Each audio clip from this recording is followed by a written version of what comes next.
Maki! Maki!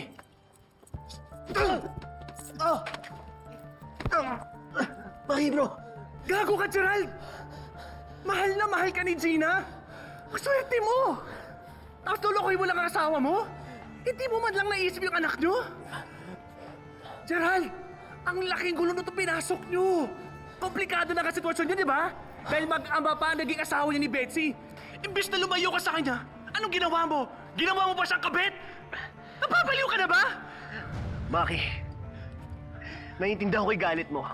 Pero maniwala ka man o sa hindi ko to ginusto mangyari. Dahil mahal na mahal ko si Mindy, pati na rin si Gina. Kaso mo, nagiging marupo ako pagdating kay Betsy. Kahit na alam kong mali, kahit na nakukonsensya ako. Pagdating kay Betsy, pag nilalapitan niya ako, hindi ko mapigilan ang sarili ko. Para akong adik na hindi ko mapigilan. Hindi ko rin matatanggap ang excuse mo! Yung ulo mo sa taas ang gamitin mo, huwag yun na sa baba!